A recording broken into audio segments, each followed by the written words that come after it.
When I first moved into my small city apartment, I was excited to finally have a place of my own. It was on the fourth floor of an older building, the kind with creaky wooden floors and narrow hallways that smelled faintly of old carpet and mothballs. I was young, maybe 24, and living alone for the first time, which felt both thrilling and a little intimidating. My friends often warned me about city living, about weird neighbors and strange noises at night, but I brushed it off. I liked the energy of the city, the hum of life just outside my window. One chilly autumn evening, I was curled up on my couch, reading a book and nursing a cup of tea. The city outside was settling down, the streets quieter than usual, and the glow of street lamps cast long shadows through the thin curtains. Around midnight, I heard a soft knock on my door. I froze for a moment, heart fluttering nervously. At first, I thought maybe it was a delivery I'd forgotten about or a neighbor who needed help. I wasn't expecting anyone. I peeked through the peephole and saw a man standing there. He looked disheveled, wearing a worn jacket and a baseball cap pulled low over his face. I couldn't see his eyes clearly, but there was something about him that made me uneasy. I didn't recognize him, and I hadn't ordered anything that night. I hesitated but decided to ask who it was through the door. His voice was low and quiet, almost hesitant. He said he was new to the building and was just looking for someone named Mark. I told him I didn't know anyone by that name and that he must have the wrong apartment. The man nodded and walked away. I locked the door and took a deep breath, trying to shake off the uneasy feeling. I told myself it was probably just a mistake or someone confused. But my mind kept circling back to him. Who was he really? Why was he out so late, wandering the hallways looking for someone? I checked the locks again and double-checked the windows before returning to my book, though I found it hard to concentrate. The next night, the knocking came again, this time louder and more insistent. I was sitting at my kitchen table, scrolling through my phone when I heard it. 3 sharp knocks, then a pause, then 2 more. I didn't move for a moment, listening. Something about the rhythm seemed deliberate, as if he was trying to send a message or get my attention specifically. I debated whether to call the building manager or the police, but I convinced myself it was probably just someone drunk or confused again. I looked through the peephole once more and saw the same man standing there. He held a small flashlight, which he used to briefly illuminate the hallway. When he saw me watching, he quickly turned off the light and vanished down the stairs. I locked the door and sat back down, my hands trembling slightly. I texted my closest friend, Sarah, telling her what happened. She urged me to call the police if it happened again. For the next few days, I didn't hear from him. I tried to push the incident to the back of my mind, focusing on work and friends. But every night, as I lay in bed, I couldn't shake the feeling that I was being watched. The thin walls of the apartment seemed less comforting, and the shadows outside my window felt thicker, almost oppressive. Then, a week later, it happened again. Late at night, around 11:30 p.m., I was getting ready for bed when I heard footsteps in the hallway outside my door.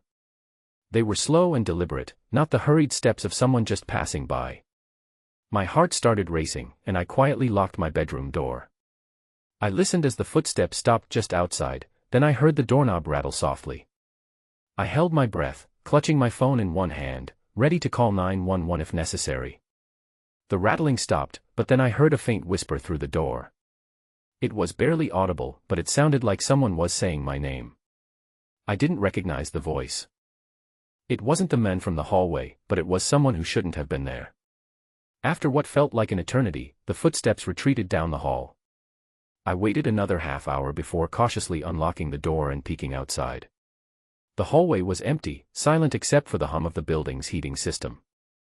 I grabbed my keys and left the apartment, walking briskly to a nearby 24-hour cafe. I sat there for a while, sipping coffee and trying to calm down.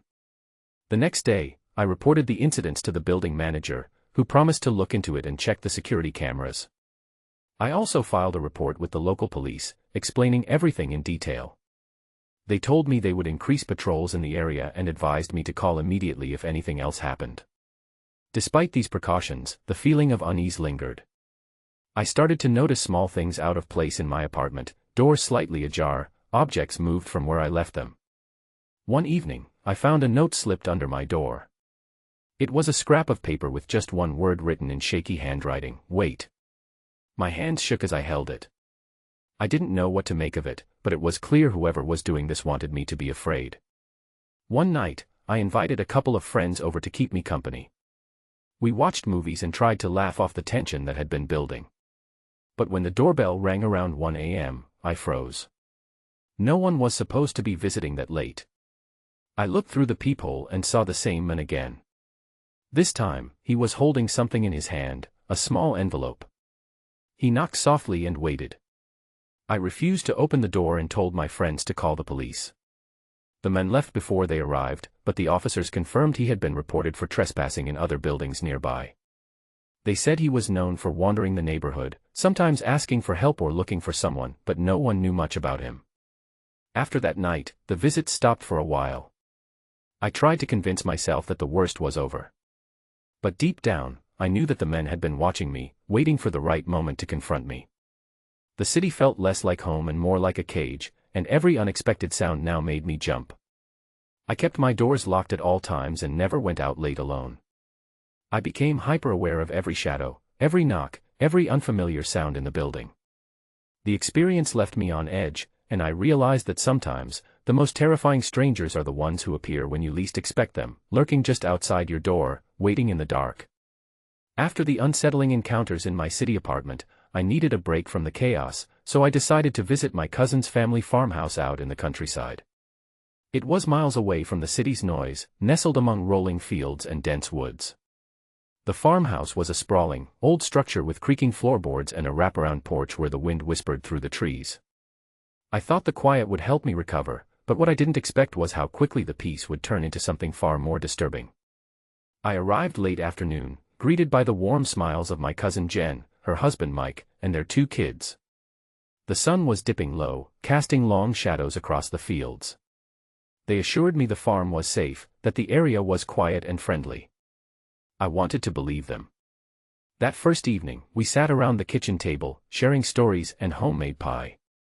Outside, the wind picked up, carrying the scent of damp earth and wood smoke.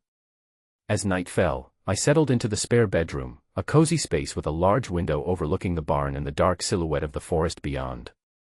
The house creaked and groaned in the wind, sounds I had always found comforting, signs of life and age.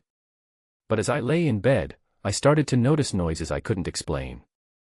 There were soft thumps and rustling sounds coming from outside, almost like footsteps crunching over dry leaves or twigs snapping under weight. At first, I told myself it was just the usual farm animals, raccoons or deer moving about. Jen had mentioned that the local wildlife was active at night, and that the barn sometimes attracted stray cats or possums. But the noises didn't stop. They grew louder, more deliberate.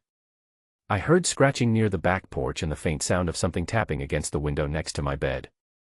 I pulled the curtains closed, heart pounding. The next morning, I brought up the noises at breakfast. Mike shrugged and said it was probably just the wind or animals, nothing to worry about. Jen looked a little more concerned but tried to reassure me.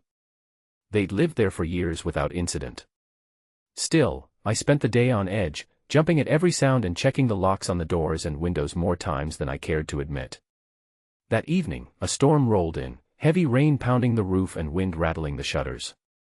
We gathered in the living room, the flicker of candles casting dancing shadows on the walls. The power went out briefly, plunging the house into darkness before the backup generator kicked in. It was then that I heard it again, the unmistakable sound of footsteps outside, slow and deliberate, moving around the side of the house. I froze, my breath catching in my throat. I whispered to Jen, who went to peer out the window. She saw nothing at first, just the rain and the swaying trees. But then she spotted a figure standing near the barn, barely visible through the sheets of rain. The figure didn't move, just stood there watching. Mike grabbed a flashlight and went outside, calling out to whoever it was. The figure disappeared into the night. We locked all the doors and windows, the unease settling heavily over the house. As the storm raged on, the noises continued, scratches on the porch, taps against the windows, and the sound of something dragging along the gravel driveway. Sleep was impossible. The next day, Mike and Jen checked the property carefully. They found footprints in the mud around the barn, large, heavy prints that didn't match any of their own boots or those of their neighbors. Some were fresh, others older, as if someone had been lurking around the farm for days. The footprints led to the edge of the woods but disappeared into the thick underbrush. Jen called the local sheriff's office to report the trespassing. The deputies promised to increase patrols and keep an eye on the area. Still, the sense of intrusion lingered. We all felt watched, our safe space violated. That night, the noises didn't stop. If anything, they grew more frequent, more confident. Around midnight, I woke to the sound of tapping on the spare bedroom window. My heart was racing as I grabbed my phone and shone the flashlight outside. The beam caught a shadowy figure retreating into the darkness. I whispered to Jen, who stayed with me until dawn. Over the following days, we took turns keeping watch. Mike installed extra locks and set up motion-activated lights around the barn and the back porch. Despite this, the intruder continued to make appearances, scratches on doors, footprints in the garden, and sometimes just the eerie feeling of being watched from the tree line. One afternoon, while Mike was fixing the fence near the woods, he found a torn piece of clothing caught on a branch. It was a dark jacket, and when he unfolded it, they found a crude drawing etched into the fabric, an unsettling symbol neither of us recognized. It was clear whoever had been lurking had been there long enough to leave a mark. The tension in the house was palpable. Jen and Mike kept the children indoors more than usual, and I found myself jumping at every unexpected sound. The isolation of the farmhouse, once so appealing, now felt suffocating. Even the neighbors seemed distant, avoiding the topic when I asked about similar experiences. One evening, as the sun was setting, I decided to take a walk down the gravel road toward the nearest neighbor's house. The sky was streaked with orange and pink, but the air felt heavy. As I walked, I caught glimpses of movement in the trees, shadows darting just beyond the edge of the road. I quickened my pace, the hairs on the back of my neck standing up. When I reached the neighbor's porch, I told them about the noises and the footprints. They nodded grimly and shared stories of strange sightings over the past few months, glimpses of a figure lurking near other farms, unexplained noises, and signs of trespassing. It seemed we weren't alone in experiencing this. Returning to the farmhouse, I felt a growing sense of dread. That night, as we sat around the kitchen table, the power flickered and went out again. The silence was thick, broken only by the sound of rain against the windows. Then, from somewhere outside, came a low, guttural noise, half growl, half whisper. It sent chills down my spine. Mike grabbed a flashlight and went outside to investigate. Jen and I stayed inside, doors locked and windows shut tight. Minutes passed like hours. When Mike returned, his face was pale. He had seen footprints circling the house, fresh and deep, but no sign of the intruder. The following days were a blur of sleepless nights and cautious days. We installed security cameras, but the footage was often grainy and inconclusive. Sometimes, just when we thought the intruder was gone, the noises would return, quiet scratching, tapping, footsteps crunching through the leaves. One evening, as we sat watching the security monitor, a figure appeared on the screen. It was tall, shadowy, and moved slowly across the yard, disappearing into the dark woods. We called the police immediately, who promised to send a patrol, but by the time they arrived, the figure was gone. The farmhouse, once a place of refuge, had become a haunted space filled with fear and uncertainty. Each unexplained sound, each shadow beyond the window, reminded us that someone, or something, was out there, watching, waiting. We clung to the hope that the police would catch whoever was stalking the property, but deep down, we knew the night held secrets that wouldn't be easily uncovered. The family reunion was supposed to be a joyful occasion, an opportunity to reconnect with relatives I hadn't seen in years. We gathered at my aunt's spacious countryside home, a place filled with laughter, old photographs, and the smell of home-cooked meals. But as the weekend unfolded, something about one of the guests unsettled us all, turning what should have been a happy gathering into a nightmare none of us saw coming. It started subtly. The man arrived late on the first night, introduced as a distant cousin named Greg whom no one really knew well.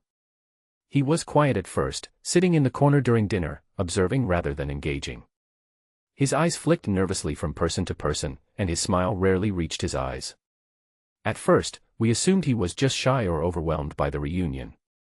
But as the evening wore on, his behavior grew increasingly odd.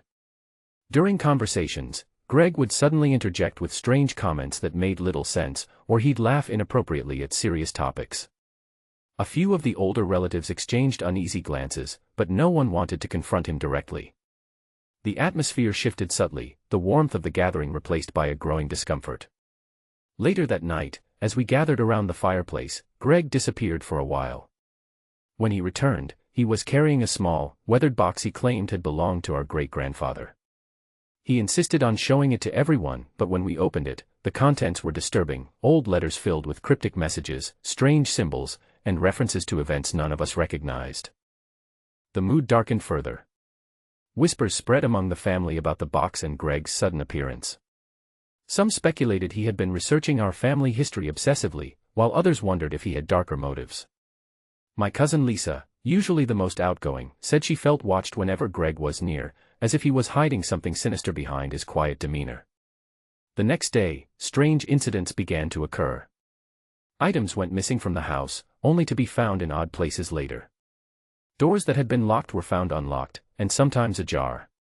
There were unexplained noises at night, footsteps in hallways where no one was supposed to be, soft whispers that stopped the moment someone entered a room. One evening, as we gathered for dinner, Greg arrived late again, looking disheveled and agitated.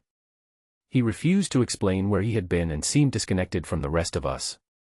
During the meal, he suddenly stood up and started speaking in a low, intense voice about family secrets, betrayal, and consequences that would catch up with us all. His words were cryptic but carried a weight that silenced the room. Everyone was on edge. My Uncle Tom tried to calm him down, but Greg's eyes flashed with something wild and dangerous. Suddenly, he slammed the table and stormed out, disappearing into the night. The house felt colder, the shadows deeper, and an unspoken fear settled over the reunion. The following day, Lisa found a series of strange symbols drawn in chalk on the driveway. They were unfamiliar to all of us but seemed deliberately placed, almost as warnings. We tried to dismiss them as childish pranks, but the growing tension made it impossible to ignore. Then came the night when the true horror revealed itself. Late in the evening, as most of us were gathering in the living room, the power suddenly went out. The house was plunged into darkness, broken only by the flicker of candlelight. A sudden crash echoed from upstairs, followed by frantic knocking on the bedroom doors. We rushed to investigate and found Greg standing at the top of the stairs, wild-eyed and muttering incoherently. He claimed he had been trying to protect us from something lurking in the house, something tied to the family's past.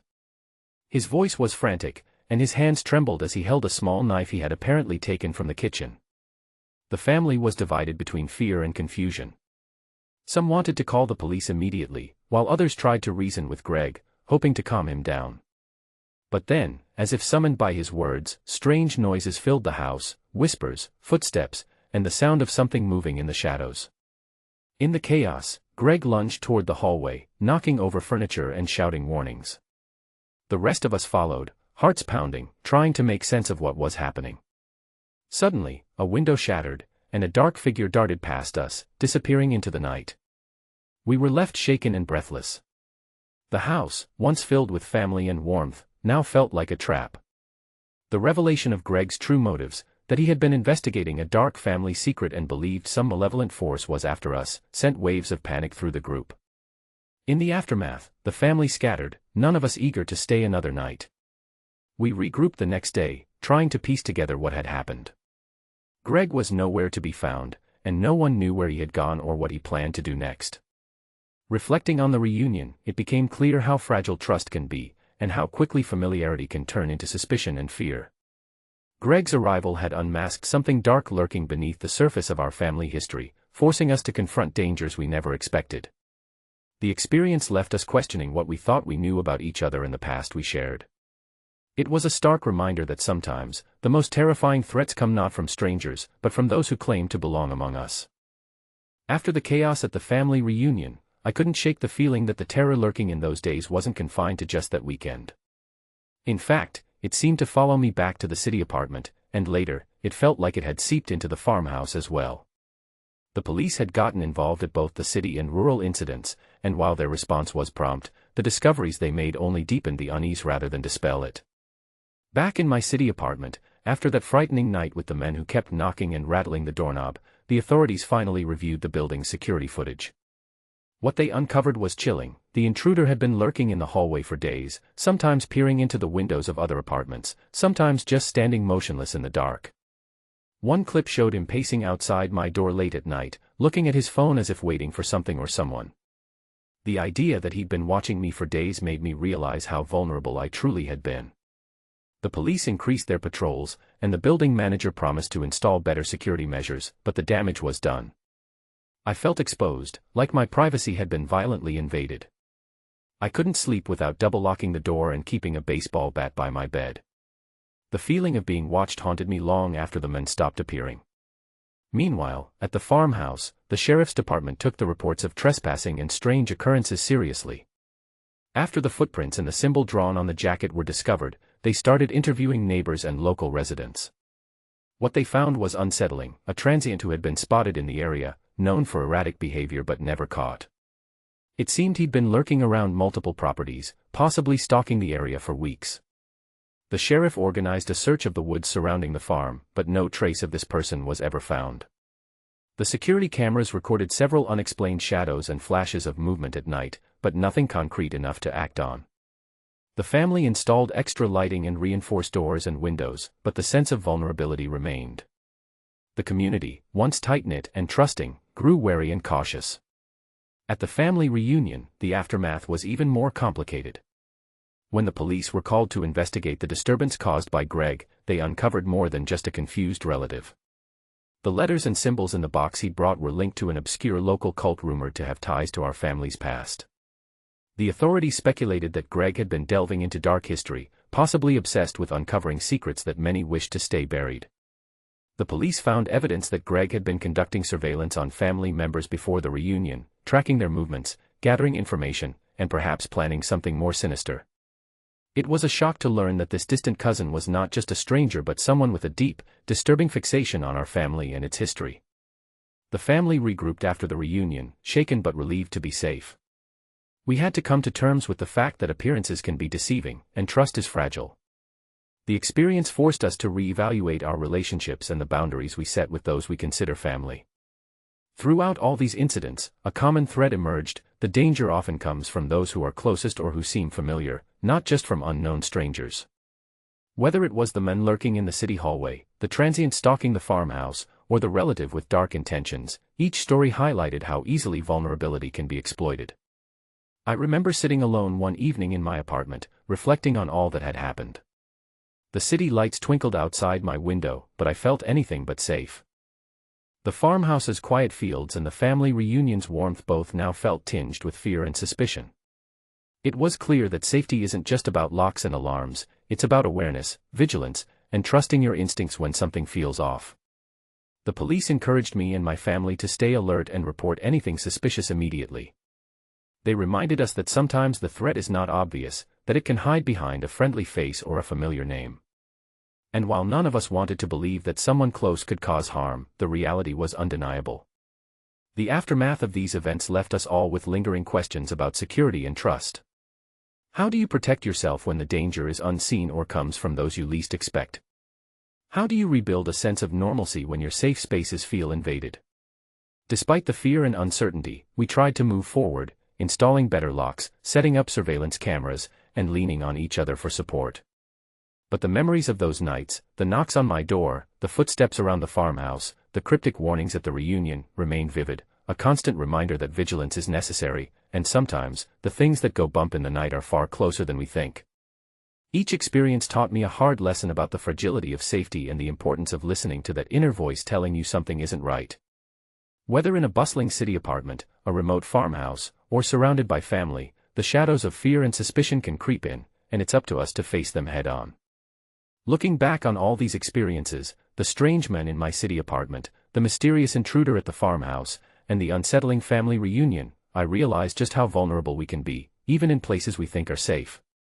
Each situation was different, but they all shared the same thread: unexpected visitors, or people we thought we could trust, who turned our worlds upside down.